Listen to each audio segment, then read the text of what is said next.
इस प्रोजेक्ट ने जर्मनी का पूरी दुनिया के अंदर भैया मजाक बनाकर रख दिया। अगर देर करना ओलंपिक गेम्स के अंदर कोई खेल होता ना, तो जर्मनी अपने इस प्रोजेक्ट की वजह से अब तक पता नहीं कितने गोल्ड मेडल जीत चुका होता। ठीक 18 साल पहले सितंबर 2006 के अंदर जर्मनी की गवर्नमेंट ने अनाउंस किया कि बर्लिन को एक नए मॉडर्न एयरपोर्ट की जरूरत जो थी उसको हम शुरू करने जा रहे हैं, और 2011 के अंदर इसको $3 बिलियन की कॉस्ट के साथ हम हैंड ओवर करेंगे। लेकिन कहानी 18 साल पहले शुरू नहीं होती, कहानी शुरू होती है 33 साल पहले। 1991 से भी पहले 1989 के अंदर एक बहुत हिस्टोरिकल हैपनिंग हुई। बर्लिन वॉल को गिरा दिया गया और मशरकी बर्लिन और मगरबी ये दोनों यूनाइटेड हो गए। अब नए स्टैटिस्टिकल जियोग्राफिकल डाटा को देखते हुए वहां के एक्सपर्ट्स और कैबिनेट ने यह डिसाइड किया कि भैया बर्लिन को एक नए और मॉडर्न एयरपोर्ट की जरूरत है।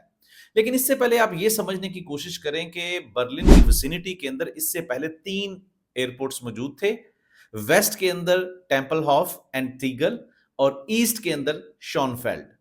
बर्लिन वेस्ट के अंदर जो 2 एयरपोर्ट्स मौजूद थे, आई मीन टीगल एंड टेम्पलहॉफ, वो चूंकि सेंट्रल सिटी में मौजूद थे, फ्यूचर के अंदर प्रोस्पेक्ट ये था कि इनको एक्सपेंड नहीं किया जा सकता। जैसे हमारे सिटीज कंजस्टेड हो जाते हैं और हम उनको फ्यूचर के अंदर एक्सपेंड करने का सोचे तो गवर्नमेंट्स बहुत ही वल्नरेबल हो जाती हैं।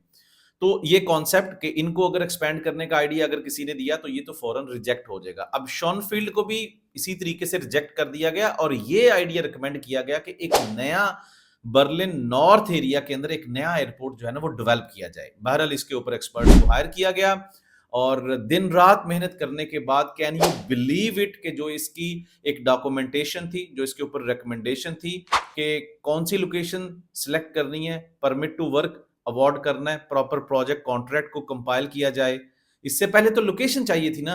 15 साल लग गए जर्मन एक्सपर्ट्स को ये डिसाइड करते हुए कि ये प्रोजेक्ट कहां पे बनेगा।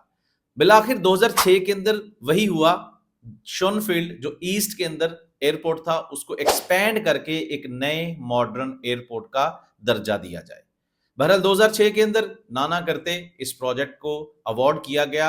जैसे ही प्रोजेक्ट अवार्ड करने के करीब आया तो सबसे बड़ा मसला, अब इस गवर्नमेंट को इस प्रोजेक्ट को डिजाइन करने के लिए कोई कंसल्टेंट ही नहीं मिल रहा। इतनी ज्यादा मुश्किलात के बाद ये project city of Berlin authority and Brandenburg authority को अवार्ड कर दिया गया with contractor authority and all that. नए एयरपोर्ट के मरकजी इमारत को यू शक्ल में बनाया जाना था और इसमें 2 टर्मिनल्स शामिल थे जो मुनासिब तौर पर टर्मिनल 1 और 2 कहलाए गए। छोटा टर्मिनल 2 कम कीमत एयरलाइंस के लिए मुख्तस कर दिया गया जो इस वक्त तक पुराने शोनफील्ड टर्मिनल का इस्तेमाल जारी रखेंगे जब तक कि नया एयरपोर्ट मुकम्मल तौर पर तैयार ना हो जाए। हैरान कुन तौर पर इस टर्मिनल का नाम टर्मिनल 5 रखा गया था, इसे टर्मिनल 3 क्यों नहीं कहा गया? इसकी वजह यह थी कि मुस्तकबिल में 2 मजीद टर्मिनल्स बनाने का मंसूबा था जो दोनों रनवेज के दरमियान तुसी के इलाके में बनने थे। आखिरकार टर्मिनल 5 को मुकम्मल तौर पर बंद कर दिया गया, लेकिन सिर्फ इसके महंगे दोबारा मॉडलिंग के बाद अब नए टर्मिनल तक रसाई के लिए कनेक्टिविटी एक बहुत बड़ा प्लान था और इसके लिए रेलवे लाइन का मंसूबा दिया गया जो इसको कनेक्ट करेगी सिटी के सेंट्रल हिस्से को इस एयरपोर्ट के साथ। अब इसके अंदर बहुत सारे और स्टेक होल्डर्स के साथ साथ रेलवे की अथॉरिटी ने भी भरपूर तरीके से इन्वेस्ट किया। ये जितने भी स्टेक होल्डर्स थे, जितने भी स्पॉन्सर्स थे, इंक्लूडिंग रेलवे और बाकी जो रियल एस्टेट के स्टेक होल्डर्स होते हैं, जैसे हमारे एरियाज के अंदर कोई एयरपोर्ट या इस तरह की सोसाइटी बननी शुरू, कोई बड़ा एसेट बनना शुरू हो जाता है, डेवलप होना शुरू हो जाता है, तो उसके इर्द गिर्द की जगह महंगी हो जाती है। बिल्कुल इसी तरीके से बर्लिन के अंदर उस वक्त के जो रियल एस्टेट के लोग थे उन्होंने भी सोचा कि अब यहाँ पे हम इन्वेस्ट करते हैं और बहुत सारा पैसा उस प्रोजेक्ट के ऊपर इन्वेस्ट कर दिया गया। एवरीबडी वाज वेटिंग कि 2011 के अंदर जैसे ही ये प्रोजेक्ट डिलीवर होगा, एवरीबडी जो भी इन्वेस्टेड मनी है that will be boom up, लेकिन ऐसा नहीं हुआ। तो दोस्तों इस प्रोजेक्ट को अक्टूबर 2011 जो इसकी ओरिजिनल कंट्रैक्चुअल कंप्लीशन डेट थी वहां से उठाकर जून 2012 नई कंट्रैक्चुअल कंप्लीशन डेट दे दी गई क्योंकि ये प्रोजेक्ट उस टाइम तक कंप्लीट नहीं हुआ था। यहां पर मैं आपको प्रोजेक्ट मैनेजमेंट के कुछ कॉन्सेप्ट्स बता दूं। पूरी दुनिया के अंदर जो बड़े बड़े इंजीनियरिंग के प्रोजेक्ट्स होते हैं जहां पे मिलियन डॉलर्स बिलियन डॉलर्स की मनी इन्वॉल्व होती है, काफी स्टेक होल्डर्स होते हैं, जब वो प्रोजेक्ट एक तयशुदा फिक्स टाइमलाइन के अंदर डिलीवर नहीं उनको किया जाता तो उनके लिए एक नई डेट ड्राइव की जाती है on the basis of reasons. ये प्रोजेक्ट क्यों डिले हुआ, इस प्रोजेक्ट को डिले करने की वजूहात क्या थी?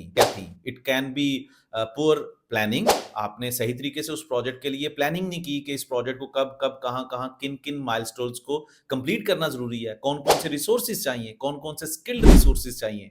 तो ये पूरी एक स्टडी होती है जिसको हम कहते हैं delay analysis and claims management.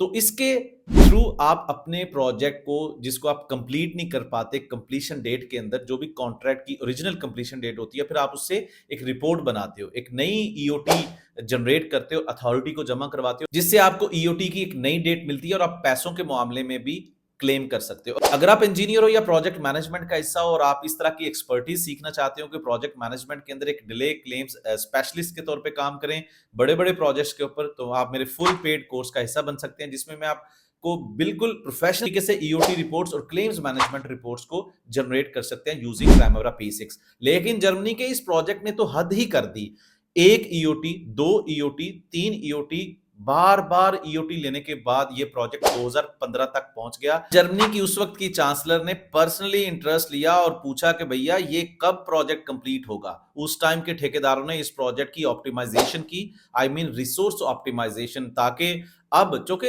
जब मिनिस्टर्स इन्वॉल्व होते हैं ना तो फिर ठेकेदारों के ऊपर भी प्रेशर आता है। तो जर्मनी के ये भी ठेकेदार जो कंट्रैक्टर कंपनीज थी उनको भी थोड़ा सा समझ आई कि अब प्रेशर लेना बनता है यार, अब तो जो इस मुल्क की सबसे बड़ी ओहदेदार है उसने पर्सनली कहा है कि मुझे इस प्रोजेक्ट की इनॉग्रेशन करनी है।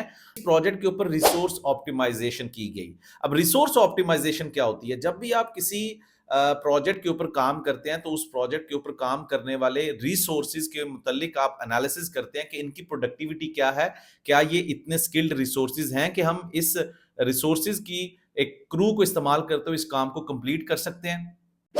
इस रिसोर्स ऑप्टिमाइजेशन के अंदर बहुत सारी और चीजें भी आ जाती हैं जो कि प्रोजेक्ट प्लानिंग कंट्रोल का एक बहुत ही इंपॉर्टेंट हिस्सा बनता है। बाद में जब सर्वे किया गया तो पता चला कि इस प्रोजेक्ट के अंदर स्टेप बाय स्टेप जो भी डिले होते गए उसमें सबसे बड़ा 90% जो रीजन था वो प्रॉपर प्रोजेक्ट मैनेजमेंट एप्लीकेशन क्या ना होना था। उस टाइम की जो अथॉरिटीज थी उन्होंने ऐसी हवा में बातें करके जी ये भी हो जाएगा वो भी हो जाएगा और प्रॉपर तरीके से इंप्लीमेंटेशन की ही नहीं।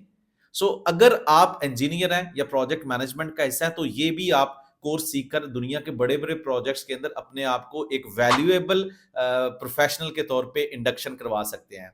मैं आपको ट्रेनिंग दूंगा प्राइमरा P6 के ऊपर और आज के दौर में तो इस चीज की बहुत ही ज्यादा वैल्यू बन चुकी है ताकि प्रोजेक्ट्स को with in time with in budget complete किया जा सके। अब इसके बाद जब प्रोजेक्ट को इनॉग्रेट करने के अंदर सिर्फ 1 महीना बाकी था, आप सोच भी नहीं सकते कि उस टाइम के अंदर कौन सा मजाक हुआ। प्रोजेक्ट को इनॉग्रेट करने से पहले ऑब्वियसली आप उस प्रोजेक्ट के ऊपर लगे हुए इक्विपमेंट के फंक्शन टेस्ट करते हैं, टेस्टिंग और कमीशनिंग की जाती है।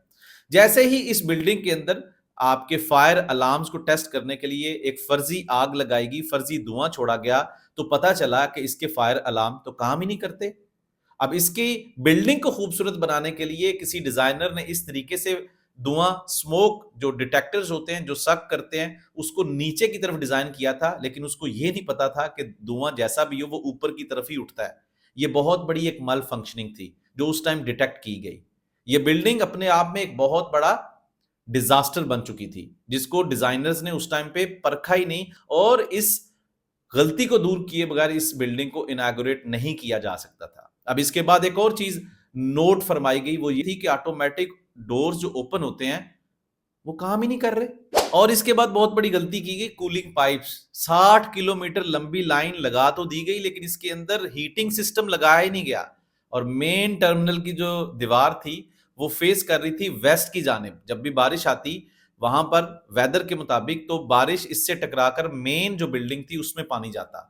इन सारी गलतियों को अब सुलझाना था, इसके बगैर आप इनॉग्रेशन नहीं कर सकते। अब ये पूरे का पूरा जो एयरपोर्ट था उसको एक दफा इनॉग्रेशन से पहले सील कर दिया गया और इस प्रोजेक्ट पे $16 मिलियन पर मंथ कॉस्ट आ रही थी। इसकी ऑपरेशनल कॉस्ट बताई जा रही है। और जितने भी बोर्ड्स लगाए गए थे जो फ्लाइट्स के अराइवल और डिपार्चर की इंफॉर्मेशन देते हैं उनको चेंज करना पड़ा क्योंकि उनकी इलेक्ट्रिक वायरिंग जो थी वो शॉर्ट सर्किट हो गई और उसको चेंज करने के लिए $50,000 लगा। ठेकेदारों को दोबारा बिठाया गया, डिजाइनर्स को बिठाया गया और रीवर्किंग स्टार्ट कर दी जिसने मजीद 5 से 6 साल लिए। और जब ये एयरपोर्ट इनॉग्रेशन के करीब आया तो खुदा की करनी 2020 यानी कि कोरोना, कोरोना की आमद आमद थी, इस प्रोजेक्ट को इनॉग्रेट किया गया और जैसे ही प्रोजेक्ट को इनॉग्रेट किया तो जर्मनी ने सोचा होगा कि हम यहाँ पे एयरपोर्ट के ऊपर जब फ्लाइट्स लैंड करवाएंगे तो हम पता नहीं क्या सेलिब्रेशन करेंगे, लेकिन बाई चांस पूरी दुनिया के अंदर जो फ्लाइट्स थी वो ऑलरेडी बंद थी। देर आए मगर बिल्कुल दुरुस्त नहीं आए। तो इस तरह के बड़े प्रोजेक्ट के लिए जरूरी है कि अथॉरिटीज को मिल बैठकर क्लैरिटी करनी चाहिए। Project management is very very important for such a big budget and big purpose project, क्योंकि आपके इस प्रोजेक्ट के अंदर जब विजन क्लैरिटी नहीं होती, जब आपके प्रोजेक्ट के अंदर स्कोप ऑफ वर्क क्लियर नहीं होगा, जब डिपेंडेंसी मॉडल क्लियर नहीं होगा, you can't execute that project with in those timeline, that budget. इस प्रोजेक्ट के अंदर जो मेजर रीजन थी वो लैक ऑफ विजन था, वो लैक ऑफ डिपेंडेंसी मॉडल था, वो lack of project management implementation था।